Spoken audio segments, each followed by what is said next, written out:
미국의 하버드 대학에서 자기 졸업생 268명을 72년 동안 추적 조사를 했답니다. 저들의 삶 가운데 72년이 지나면 어떤 일이 벌어지게 될까? 저들의 삶 가운데 행복을 결정하는 요인이 무엇일까? 이걸 추적 조사하게 된 것입니다. 참 놀라운 사실은 268명 중에 50세가 넘어가는 순간에 이 하버드 졸업생의 3분의 1이 정신과 치료를 받았답니다. 그러면 그들의 인생을 72년 동안 다 살아낸 후에 저들을 행복하게 만들어 주었던 요소가 무엇인가 이제 찾아본 것이죠. 그 가운데는 가족과의 좋은 관계도 있었고, 또 건강 관리를 잘하고 금주구면했던 사람, 또 종교가 있었던 사람, 여러 가지 요인이 있었습니다. 근데 그 중에서 가장 첫 번째 요인은 따로 있었습니다. 여러분, 그 첫 번째가 무엇인 줄 아십니까? 고통에 적응하는 자세였습니다. 살아가면서 자기 삶 가운데 수많은 고통이 찾아옵니다. 그 고통을 어떻게 받아들이느냐, 그 고통을 어떻게 감내하느냐, 그 고통을 어떻게 해석하느냐에 따라서 그 사람의 행복의 질이 결정되었다는 사실을 발견하게 된 거예요. 우리 교회에 몇 년 전에 김미경 씨, 유명한 강의하는 전문가가 왔었죠. 김미경 씨가 23년 동안 강의를 했답니다. 연세대학교 음대를 나오고 나서 강의하는 길을 들어서게 된 것이죠. 근데 그분의 모든 강의의 주제는 꿈을 찾아라, 꿈을 발견하라, 꿈 앞에 당당하라, 이런 주제로 한 20여 년을 강의를 했어요. 그런데 얼마 전에 어쩌다 어른이라고 하는 강의에 오래간만에 김미경 씨가 나와서 강의를 하는데 주제가 바뀌었더라고요. 주제가 뭔지 아세요? 꿈을 찾아라, 꿈을 만나라가 아니라 나를 찾아라, 나를 만나라라고 주제가 바뀌어 있더라고요. 이분에게는 도대체 그 사이에 무슨 일이 있었던 것입니까? 최근 몇 년 동안에 이 김미경 씨는 논문 표절 사건 때문에 많은 사람의 구설수에 올랐습니다. 참 놀라운 것은요, 자기 논문이 표절됐다는 사실이 발표되는 순간에 2년 동안 단 한 건의 강의 요청도 들어오지 않더라 합니다. 아주 죽음과도 같은 시간을 보낸 것이죠. 그 죽음과도 같은 시간 2년을 다 지난 후에 이제 강의에 나와서 뭐라고 말했는 줄 아세요? 자기 인생의 밑바닥에서 자기 자신을 만났답니다. 강의하는 김미경이 아니라 인간 김미경을 저 밑바닥에서 만났다는 거예요. 인생의 밑바닥이 무엇입니까? 이걸 고급 심리학 용어로 말하면 쫄딱 망했다는 뜻이에요. 아주 쫄딱 망하니까 그 자리에서 진짜 나를 발견하게 되었다는 사실이죠. 이 김미경 씨가 이런 말을 했습니다. 그 2년 동안의 시간은 죽기만큼 힘든 시간이었지만 나에게는 꼭 필요한 시간이었습니다. 왜냐하면 진짜 나를 만날 수 있는 시간이었으니까요. 나의 민낯을 볼 수 있는 시간이었다라고 말합니다. 이분은 교회 집사님이십니다. 만약 이걸 신앙적으로 말하면 뭐라고 말했을까요? 하나님, 그 2년 동안 죽도록 힘들었지만, 저에게도 죄가 있었지만 하나님 참 잘하셨습니다. 이 표현을 하게 된 것입니다. 사랑하는 성도 여러분, 우리의 인생 가운데는 실패와 고통이 있습니다. 그런데 그 실패의 역할이 있다는 사실을 아십니까? 실패해야만 배울 수 있는 것들이 따로 있습니다. 그리고 우리는 실패가 끝이 아니라는 것도 지나고 보면 압니다. 그 실패 앞에서, 원수 앞에서, 우리가 당하는 고통과 절망 앞에서 어떻게 받아들이느냐, 어떻게 해석하느냐, 이것이 훨씬 더 중요하다는 사실입니다. 여러분은 새로운 일을 어떻게 시작하셨습니까? 옛날의 일을 쫄딱 망해야 새 일을 시작하는 겁니다. 아직 새 일을 시작하지 못하는 분들 계세요? 아직 덜 망한 겁니다. 여러분, 어떻게 새로운 만남을 가지셨습니까? 지난번 사람과 헤어져야 새로운 만남이 있게 된 거예요. 여러분, 이 사실을 잊지 마십시오. 어떻게 적응하느냐, 어떻게 받아들이느냐, 어떻게 해석하느냐가 여러분의 삶의 질, 신앙의 질을 결정짓는다는 사실이죠.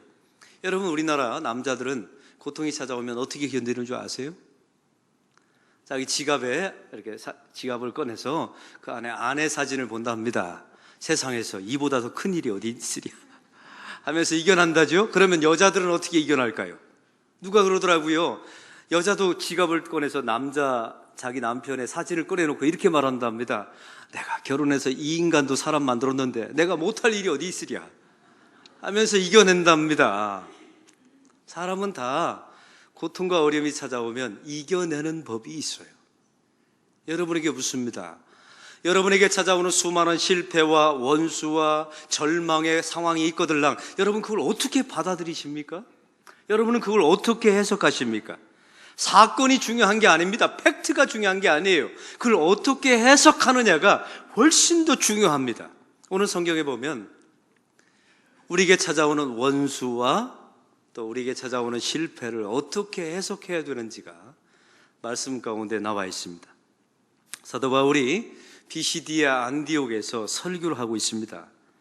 오늘 설교 가운데 보면 당시의 종교 지도자 바리새인 서기관들이 예수님을 정죄하였다라는 말씀이 바로 앞에 나와 있습니다. 이건 단순한 정죄가 아니에요. 모든 것을 예수님의 전체를 부정하는 정죄입니다. 아니, 예수님을 죽이려는 부정이에요. 그러나 예수님의 대응 방식을 보십시오. 예수님은 저항하지 않습니다. 힘이 없어서가 아니죠. 예수님은 투쟁하지 않습니다. 하나님의 아들임에도 불구하고 말이죠. 예수님은 자기 자신에게 찾아온 모든 정죄를 온 몸으로 받아냅니다. 그리고 침묵하죠. 그래서 이런 대목을 보면 신학자들이 예수님의 별명을 이렇게 붙였어요. 바보 예수. 참 바보처럼 보입니다. 예수님은 모든 것을 체념한 것처럼 보이죠. 모든 것이 실패한 것처럼 보입니다. 왜요? 정죄당하고 악한 자들에게 넘겨져서 십자가 처형을 당하지 않습니까? 모든 것이 다 끝난 것처럼 보입니다. 여러분, 이 당시에 종교 지도자들, 바리새인 서기관들은 뭐라고 자신했겠습니까? 우리는 이겼다. 여러분, 이렇게 승리를 장담했겠지요. 그러나 오늘 성경을 보십시오. 성경은 이렇게 말합니다. 예수님이 정죄를 당한 후에 그 다음 말씀이 이렇습니다. 선지자의 말을 응하게 하였도다. 한번 따라해 봅시다. 선지자의 말을 응하게 하였도다. 여러분, 이것은 즉흥적 사건이 아닙니다. 충동적 사건이 아니에요. 수천 년부터 하나님께서 예언하셨고 계획하셨던 사건이 저 바리새인 서기관들을 통해서 이루어졌을 뿐입니다. 주의 선자를 통하여서 주신 말씀이 다 응하게 하였노라. 성경은 이어서 말합니다. 28절을 우리 다 같이 읽겠습니다. 28절입니다. 죽일 죄를 하나도 찾지 못하였으나 빌라도에게 죽여달라 하였으니. 여러분, 이걸 누가 말했습니까? 백성들이 말합니다. 바라바를 놓아주고 예수님을 죽이라고 말합니다. 가룟 유다가 그 다음에 바톤을 이어받아서 예수님을 팔아먹습니다. 빌라도가 세상에서 가장 불의한 재판을 통하여 예수님의 십자가 처형을 진행합니다.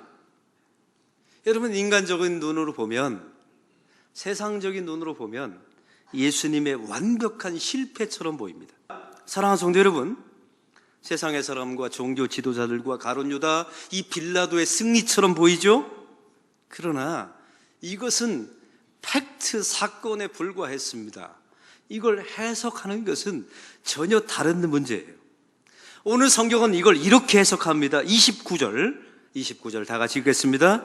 성경의 글을 가리켜 기록한 말씀을 다 응하게 한 것이라.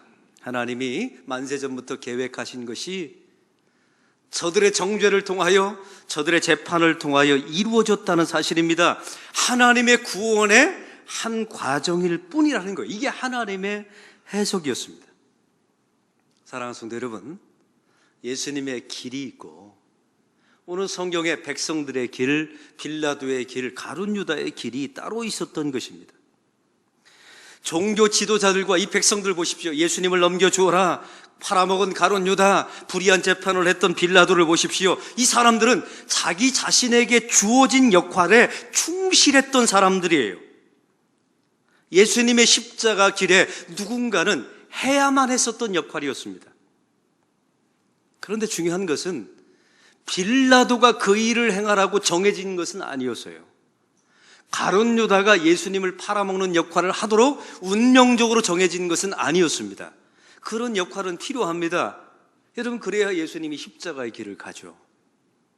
인류 구원의 역사가 이루어지는 것 아닙니까? 외치는 백성의 역할이 필요합니다. 팔아먹는 역할이 필요합니다. 그런데 굳이 가룟 유다가 할 필요는 없었어요. 예수님을 불의한 재판에 넘겨주어서 로마 제국에 의해서 처형당하는 그런 역할은 필요합니다. 그러나 굳이 빌라도가 할 필요는 없었습니다. 그러나 성경을 보십시오. 가룟 유다가 스스로 선택한 겁니다. 빌라도가 선택하죠. 가룟 유다의 결말은 어떻습니까? 자살로 끝납니다. 그러면 빌라도의 결말은 어떻게 된 줄 아십니까? 제가 로마의 기록을 찾아보았더니 이 빌라도는 그 후에 황제에게 소환당했다고 합니다. 로마에 돌아가서 살아가는 동안에 인류 최고의 불의한 재판을 했던 죄책감을 끌어안고 살다가 스스로 목숨을 끊었다는 전설이 로마의 역사에 빌라도의 역사로 나와 있습니다. 사랑하는 성도 여러분, 드라마도 마찬가지 아닙니까? 여러분, 드라마가 성공하려면 삼각관계가 있어야 되고 또 마지막에 엄청난 반전이 있어야 되고, 그렇지만 가장 중요한 요소가 하나 있죠. 그것은 무엇입니까? 악인이 등장해야 합니다. 그냥 악인이 아니에요. 아주 지독하게 악한 사람이 드라마 속에 등장해야 드라마가 스펙타클하고 드라마가 재미있는 법 아닙니까? 우리의 인생과 교회도 마찬가지입니다. 우리를 거룩하고 연단하고 하나님께 쓸모있는 인생이 되려면 그 가운데 악인의 역할을 하는 사람들이 있고 때리는 역할을 하는 사람들이 있습니다. 그러나 필요하다고 해서 여러분이 그 역할을 할 필요가 있어요, 없어요? 여러분은 그 역할을 할 필요는 없습니다. 사람이 살다 보면 원수를 만납니다. 그리고 우리가 누군가에게 원수가 되기도 합니다.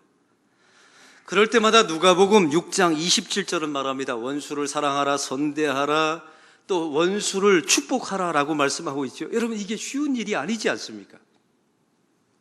원수를 사랑해야 되는 이유가 있습니다. 여러분, 왜 주님은 굳이 원수를 사랑하라고, 선대하라고, 축복하라고 말할까요? 왜냐하면 우리가 첫 번째로 하나님 앞에 서면 우리가 하나님의 원수였다는 사실을 알기 때문에 그래요.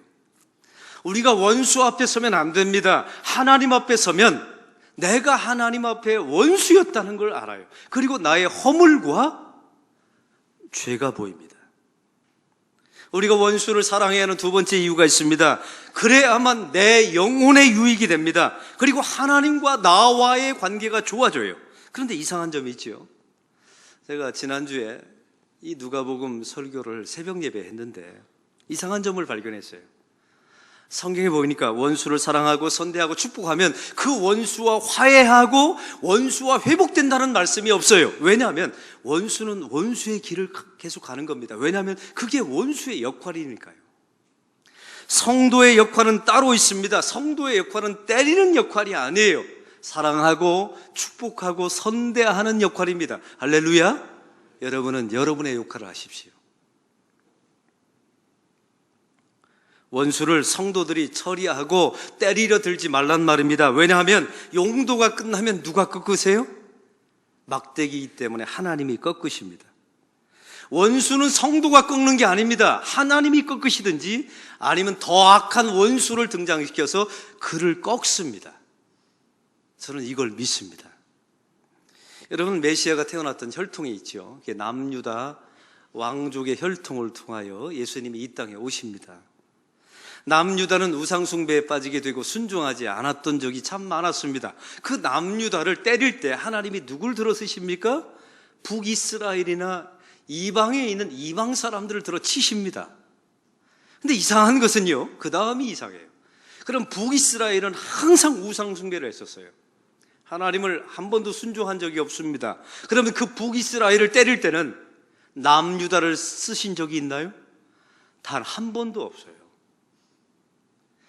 그 북이스라엘을 치시고 때릴 때는 더 악한 이방 나라 왕들을 통하여 북이스라엘을 때리십니다. 왜냐하면 성도들은 누군가를 때리는 역할을 하나님이 주지 않는 법이니까요. 사랑하는 성도 여러분, 이걸 잊지 마십시오. 예수님이 이런 정죄를 받으셨습니다. 배신당하셨죠? 불의한 재판을 받으셨습니다. 죽으셨습니다. 우리 예수님은 온몸으로 받으셨습니다. 왜냐하면 말씀이 다 응하고 있다는 사실을 알고 있었기 때문입니다. 이게 예수님의 해석이에요. 팩트가 중요한 게 아닙니다. 여러분, 사실이 중요한 게 아니에요. 사건이 중요한 게 아니라 이걸 어떻게 해석하느냐가 저와 여러분을 살리게 될 줄로 믿습니다. 예수님은 뭐라고 말했을까요? 성경은 나와 있지 않지만 드디어 올 게 왔구나. 그리고 이스라엘 백성들, 그 바라바를 놓아주고 예수님을 십자가에 못 박으라라고 말하는 백성들에게 뭐라고 말했을까요? 따라해 봅시다. 너도 쓸모가 있구나. 여러분, 가룟 유다에게 뭐라고 말했을까요? 예수님이 성경에 나와 있지 않아요. 분명히 이렇게 말했을 겁니다. 너도 하나님의 구원의 사역에 쓸모가 있구나. 비록 악하지만 스스로 선택했지만 말이죠. 사랑하는 성도 여러분, 다 끝났다고 말하면 안 됩니다. 절망이라고 실패라고 말하면 안 됩니다. 차라리 판단을 유보하십시오. 그 가운데 하나님께서 말씀을 다 이루실 것이라는 믿음을 가지십시오. 우리의 삶은요, 원수를 만납니다.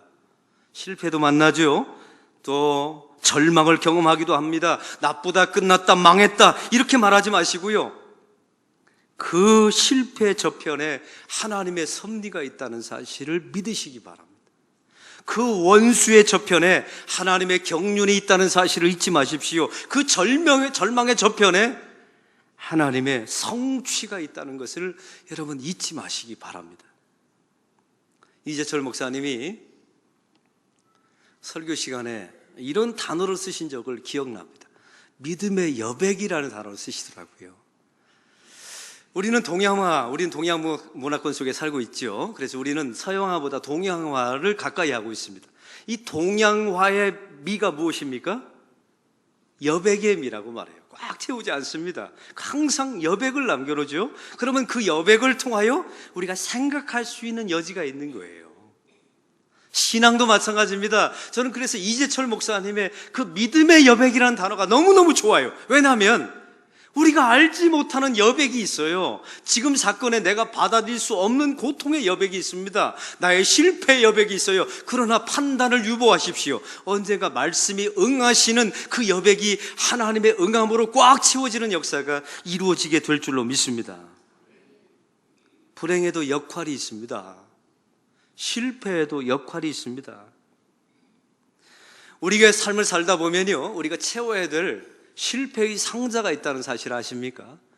우리 인생에 상자가 있어요. 그런데 그 상자 안에 실패를 어느 정도 쌓아야만 그 실패에 발을 딛고 그 상자 바깥으로 나갈 수 있다는 사실을 잊지 마세요. 저희 집안에 둘째 아이가 있습니다. 저희 가문에는 한 가지 원칙이 있는데 중학생이 되면 집을 떠나보내는 게 저희 집안의 원칙이에요. 저희 아버지도 그러셨고 저희 할아버지도 그러셨어요. 중학생이 되면 무조건 집을 떠나가야 돼요. 그래서 저희 둘째 아이를 태국으로 보냈습니다. 제가 보낼 때 이런 말을 했죠. 아들아, 영어 한 가지만 하고 실컷 놀다 와라. 제가 했더니요, 얘가 앞에 건 빼놓고 실컷 놀다만 왔어요. 영어도 못하고 2년 동안 국제학교를 다니다 왔는데 영어를 이놈이 못하는 거예요. 그러니까 완전히 놀다 온 겁니다. 또 국제학교를 다니다가 불량배들을 만나서 귀막이 터지고 얻어 터져서 귀막이 터지고 두개골에 금이 났어요. 그래서 3년을 채워야 되는데 2년 만에 귀국을 했습니다. 돌아왔더니 이게 갈 학교가 없는 겁니다. 그래서 1년 동안 재수를 했어요. 여러분, 학교 다녀야 되는 나이에 학교를 다니지 않고 집안에서 빈둥빈둥 놀고 있는 아들을 한번 보세요. 이게 보통 일이 아닙니다. 참 힘든 그 시기였어요. 이제 그 아이가 학교를 진학했습니다. 근데 다 지나고 보니까 별거 아니던데요. 그 1년 쉰 거 별거 아니던데요. 저는 오히려요, 제 아이가 자기 인생의 실패 바구니에 이미 어렸을 때 많은 걸 채웠다는 느낌이 들어요. 그래서 제 아이에게 이런 말을 해준 적이 있습니다. 야, 내가 너를 보니까 남들은 어른 되어서 터질 걸 너는 어린 나이에 터지고, 남들은 어른 되어서 두개골 나가는데 너는 어린 나이에 두개골도 금이 가고, 야, 하나님이 너를 어떻게 쓰실지 정말로 기대가 된다. 제가 이 말을 제 아이에게 해주었습니다. 사랑하는 성도 여러분, 저와 여러분의 인생의 그릇 안에, 상자 안에 채워야 할 실패 분량이 있습니다. 그거 다 채워야 그거 딛고 넘어서서 또 다른 세계로, 세상으로 나갈 수 있습니다. 사랑하는 성도 여러분, 불행에도 역할이 있습니다. 실패의 저편에 다 응하시는 하나님이 있습니다. 원수의 저편에 다 응하시는 하나님의 음성이 있습니다. 믿음의 여백을 가십시오. 섣불리 판단하지 마십시오. 여러분, 저는 공학도예요. 그래서 계산에 능합니다. 저에게 많은 어려움과 많은 고통이 있었죠. 지나온 세월 가운데 저는요, 플러스 마이너스를 다 해봐요. 잃어버린 거, 빼앗긴 거 다 마이너스 해봤죠. 근데 그 가운데 주신 게 있더라고요. 내가 얻은 게 있어요. 플러스. 나중에 계산해 봤더니 플러스던데요. 이게 바로 다 응하시는 하나님이신 줄로 믿습니다. 만약에 모세에게 바로가 없었다면 어떤 일이 일어났을까요? 우리가 그토록 알고 있는 애굽의 총리였던 요셉에게 팔아먹는 형제들이 없었다면 어떤 일이 일어났을까요? 우리가 알고 있는 다윗에게 그 수십 년을 죽이려고 쫓아다녔던 사울이 없었다면 어떤 일이 있었을까요? 우리 예수님에게 가룟 유다와 빌라도가 없었다면 어떤 일이 있었을까요? 사랑하는 성도 여러분, 하나님의 구원의 사역, 다 응하시는 사역은 그냥 되는 게 아닙니다. 다 고통의 세월을 지나야 내 인생의 상자 안에 쌓아야 되는 고통의 분량이 다 쌓여져야 그 다음 세상, 그 다음 세계, 그 다음에 진보의 역사가 나타나는 것입니다. 콘돌리자 라이스라고 하는 전 미국 국무장관이 있습니다. 어렸을 적의 꿈은 피아니스트였다 합니다. 재주도 있었고 아주 열심히 했다고 그래요. 그런데 어느 날 이 콘돌리자 라이스가 어느 날 자기 어렸을 때 일입니다. 자기보다 너무 뛰어난, 자기보다 나이는 어린데 연주 실력이 신동 같은 아이를 만난 거예요. 자기는 열심히 했는데 따라갈 수 없는 그런 사람을 만난 겁니다. 그래서 여러분, 그게 얼마나 고통스러운 자리였을까요? 이 콘돌리자 라이사가 그 순간에 피아노를 포기했답니다. 그리고 그 다음에 정치학자의 길을 들어서서 결국은 미국의 국무장관까지 올라갔습니다. 세계적인 건축가가 있습니다. 안도 다다오라고 하는 유명한 건축가입니다. 이 사람은 본래 권투 선수였답니다. 어느 날 권투 데뷔전을 하는데 일본 챔피언이 왔는데 같은 또래인데 자기보다 나이가 좀 적어 보이는데 자기가 감당할 수 없는 재능을 가지고 있더랍니다. 그래서 권투를 포기하고 인테리어와 건축가의 길을 걸어가서 오늘의 세계 최고의 건축가가 되었답니다. 만약 이 두 사람이 원래 그 길을 걸어갔다면 삼류 복서, 삼류 피아니스트가 될 수밖에 없었다는 사실이죠. 쫄딱 망해야 새로운 길을 찾는 겁니다. 헤어져야 새로운 만남을 갖게 되는 것입니다. 이게 바로 정죄당하고 십자가에 넘겨지고 세상에서 가장 불의한 재판을 당하신 예수님에게 말합니다. 말씀이 다 응한 것이니라. 사랑하는 성도 여러분, 불행해도 역할이 있다는 사실을 잊지 마십시오. 실패의 저편에 다 응하시는 하나님이 있다는 사실을 기억하십시오. 믿음의 여백을 남겨놓으십시오. 그리고 우리가 채워야 될 실패의 상자를 차곡차곡 채우십시오. 그러면 언젠가 그 발을 딛고 점프하게 될 때 다 이루시는 하나님, 그때 망하기를 하나님 참 다행입니다. 그때 죽음보다 어려웠지만 하나님 참 잘하셨습니다. 이렇게 고백하게 될 날이 반드시 저와 여러분의 인생 가운데 오게 될 줄로 믿습니다.